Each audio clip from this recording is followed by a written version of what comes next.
प्रिय बच्चों, good morning. आज हम लोग हिंदी कक्षा 12 पद्य भाग कैकेयी का अनुताप नामक शीर्षक है। इसके रचयिता कवि श्री मैथिली शरण गुप्त। कैकेयी का अनुताप जो है, जब श्री रामचंद्र जी अयोध्या से चित्रकूट को गए 14 वर्ष व्यतीत करने के लिए, तब भरत जी अपने माता पिता गुरु वशिष्ठ विश्वामित्र अयोध्या वासियों के साथ पहुंचते हैं चित्रकूट। और किस प्रकार से कैकेयी अपना पश्चाताप करती है उसके बारे में पदभाग में बताया गया है। ये पंक्तियां हैं। तद अनंतर सभा उठच के आगे, नीले बितान के तले दीप बहु जागे। टकटकी लगाए नयन सुरों के थे वे, परिणाम उत्सुक उन भयातुरों के थे वे। उत्फुल्ल करौंदी कुंज वायु रह रहकर, करती थी सबको पुलक पूर्ण मह मह कर। यह चंद्रलोक था कहीं चांदनी जैसी, प्रभु बोले गिरा गंभीर नित जैसी। ये जो पंक्तियां हैं वो कैकेयी के अनुताप नामक शीर्षक से अवतरित हैं। इसमें पहला प्रश्न है, उपर्युक्त पद्यांश का शीर्षक और कवि का नाम लिखिए। ये 2 अंक आता है परीक्षा में, इसलिए उपर्युक्त पद्यांश श्री मैथिली शरण गुप्त द्वारा रचित साकेत महाकाव्य से हमारी पाठ्य पुस्तक के पदभाग से संकलित कैकेयी का अनुताप नामक शीर्षक महाकाव्य से अवतरित है। ये प्रश्न है, इसका उत्तर बताया गया है, ये 2 नंबर। इसी के बाद आता है रेखांकित भाग। रेखांकित भाग में है, प्रभु बोले गिरा गंभीर नित जैसी। इसका व्याख्या करने के लिए है, रेखांकित अंश की व्याख्या कीजिए। ये भी 2 अंक का है। जिसमें कवि श्री मैथिली शरण गुप्त जी कहते हैं कि पंचवटी में तारों से परिपूर्ण चांदनी रात सभा हो रही थी। उस समय अयोध्या से भारत के साथ आए हुए उनके गुरु वशिष्ठ जी, श्री विश्वामित्र जी, उनकी माता कैकेयी, कौशल्या, सुमित्रा और अयोध्यावासी थे। सब आए हुए थे और शांति बना करके चित्रकूट में बैठे हुए थे। उपस्थित सभी लोग उस सभा में होने वाले निर्णय के परिणाम को जानने के लिए उत्सुक थे। जो लोग बैठे थे, रात में सभा हुई थी, सब लोग बैठे हुए। तो जितने भी लोग थे, चांदनी रात थी, नीले आकाश के नीचे सभी लोग बैठे हुए थे और सभी लोग उस सभा में होने वाले निर्णय के परिणाम को जानने के लिए बहुत ही उत्सुक थे। उसी समय उस शांति का वातावरण जो था, उसको जो शांति का वातावरण था उस सभा में मौन को तोड़ते हुए श्री राम ने श्री भरत जी को संबोधित हुए कहा कि हे भरत, अब तुम अपनी इच्छा तो बताओ, तुम्हारी की इच्छा क्या है, यहाँ क्यों आए हुए हो, क्या कारण है। इस प्रकार से श्री रामचंद्र जी पूछते हैं अपने अनुज भ्राता भरत जी से।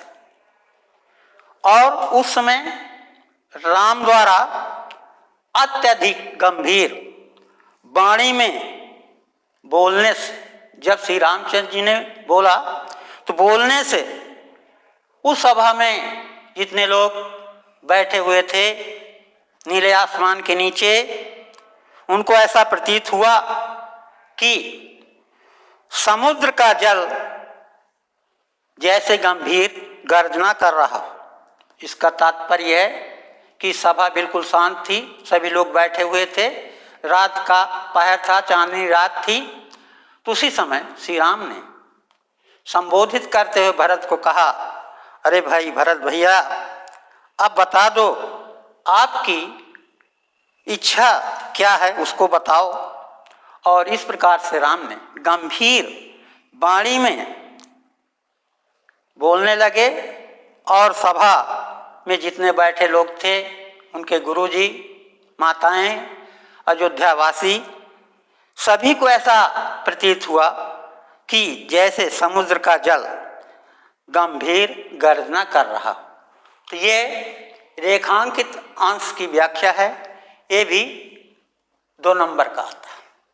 इसके पश्चात तीसरा प्रश्न है, भरत किसे चित्रकूट लेने गए हुए? अभी बताया गया कैकेयी का अनुताप।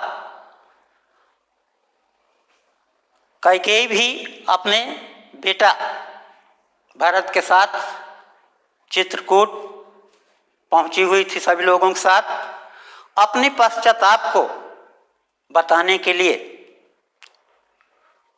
तो भरत जी राम को वापस लाने के लिए अयोध्या से चित्रकूट गए हुए थे कि मेरे बड़े भ्राता, ये राज सिंहासन उनका है, राज सिंहासन उनको मिलना चाहिए।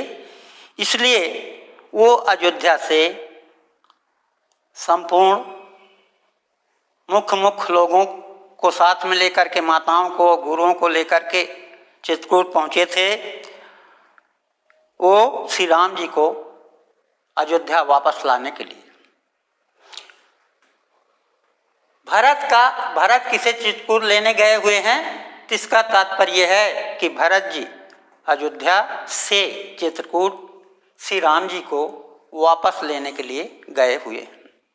इसके पश्चात आता है अगला क्वेश्चन, अगला प्रश्न, अयोध्या का राज किसे मिला था? वैसे महाकाव्य श्री रामचरितमानस में, ये आधुनिक युग का महाकाव्य है साकेत। साकेत में किस प्रकार से कवि ने बताया है कि राज तो उनकी माता कैकेयी, भरत की माता कैकेयी ने अपने बेटे के लिए राज मांगा था और श्री राम जी को 14 वर्ष के लिए वनवास मांगा था। तो जब भरत जी अपने ननिहाल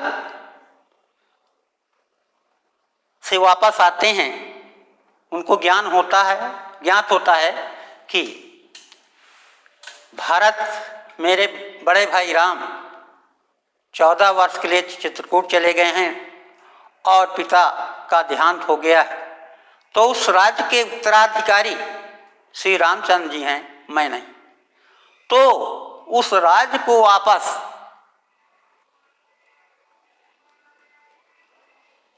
देने के लिए अयोध्या का राज भरत को उनकी माता ने वरदान स्वरूप मांगा था, लेकिन श्री राम जी ने उस राज को त्याग करके 14 वर्ष के लिए वनवास अपनी पत्नी सीता, छोटे भाई लक्ष्मण के साथ चले गए थे।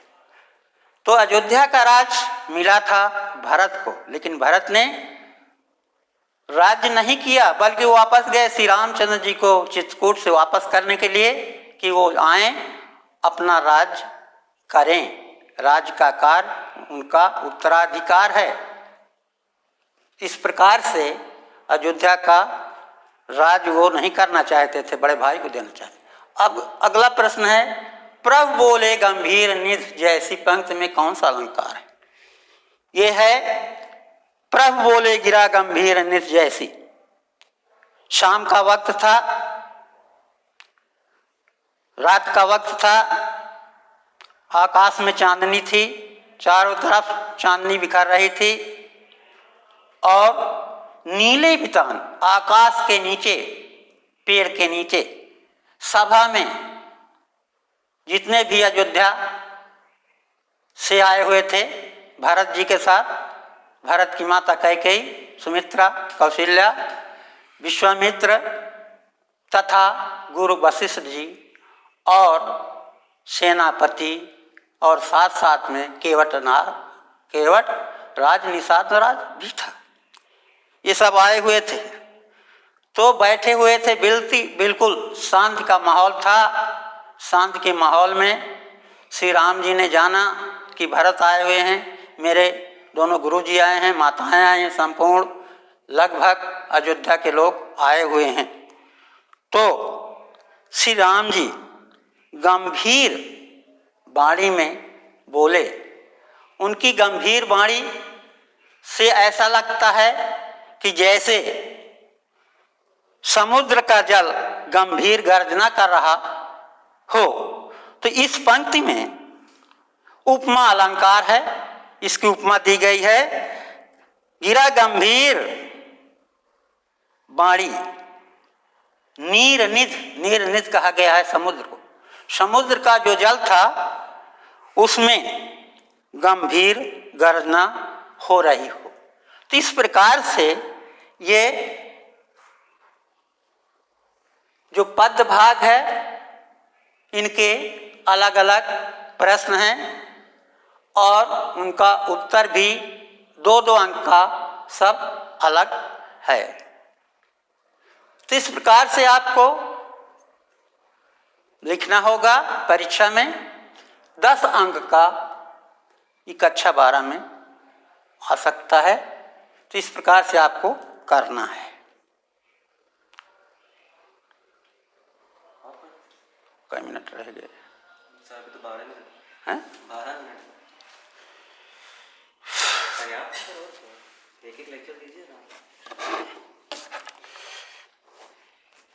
क्या फिर से दोहरा दें क्या? सर दोहराने का तो कोई मतलब नहीं है सर। टाइम पीरियड कम कर दीजिए ना सर। आधे घंटे क्या लेक्चर जब खत्म हो गया कोई मतलब नहीं, 10 मिनट का भी होता है।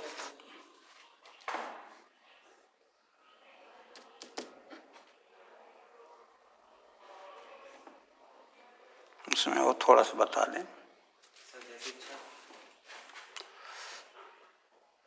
प्रस्तुत पंक्तियां पदभाग है, इसमें किस प्रकार से चित्रकूट में रात के समय, चांदनी रात में पेड़ के नीचे सभा लगाए हुए बैठे थे जो लोग अयोध्या से आए थे। इस प्रकार से दिखाई दे रहे थे जैसे नीले आकाश के नीचे किसी ने कई प्रकार के दीपक जला दिए हों और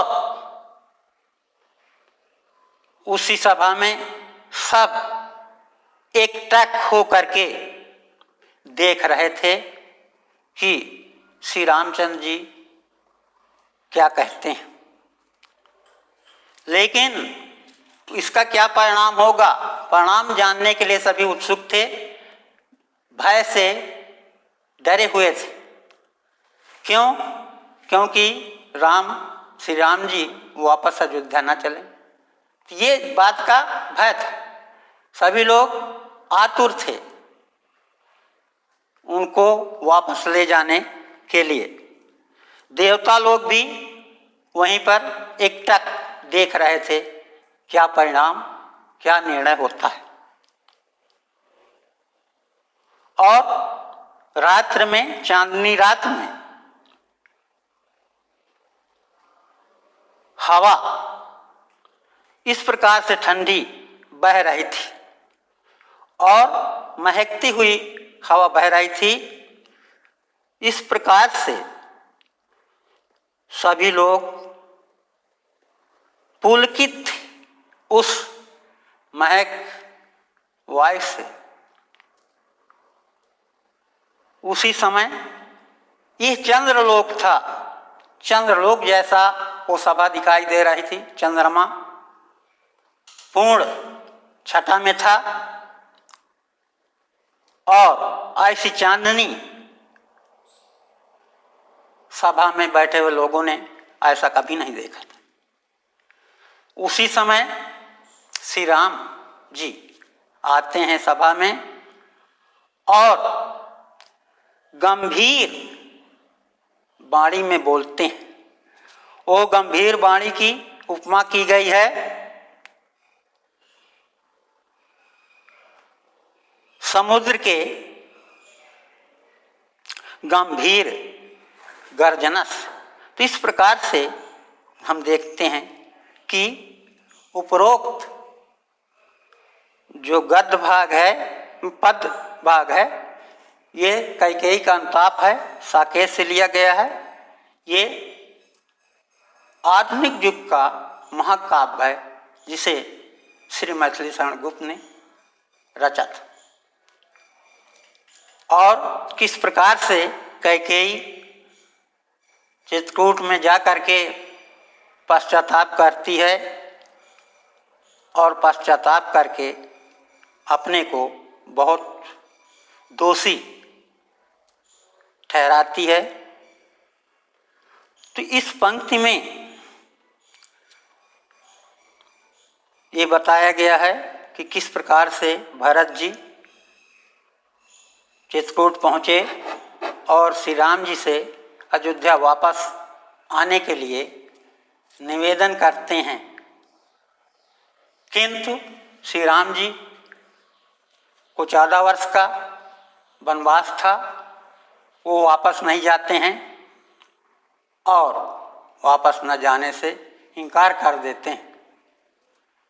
तो उसी समय कैकेयी और पश्चाताप करती है और भरत जी अपने भाई अग्रज श्री राम जी से मिलते हैं। मिलकर उनकी चरण पादुका अपने सिरों पर धारण करते हैं और फिर उसके पश्चात जितने लोग अयोध्या से चित्रकूट को प्रस्थान किया था सबके साथ वापस आते हैं और वापस आकर के उस श्री राम जी की खड़ाओं को सिंहासन पर रख देते हैं और नंदिनी ग्राम में 14 वर्ष तक रहकर ईश्वर की आराधना करते हैं और उस खड़ाहों के माध्यम से 14 वर्ष का अयोध्या में राज चलता रहता है। इस प्रकार से इस महाकाव्य में कवि ने कैकेयी के पश्चाताप को विशेष रूप से सब लोगों के सम्मुख दिखाया है।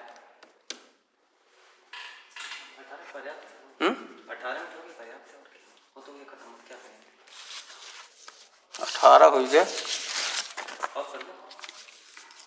एक और करोगे?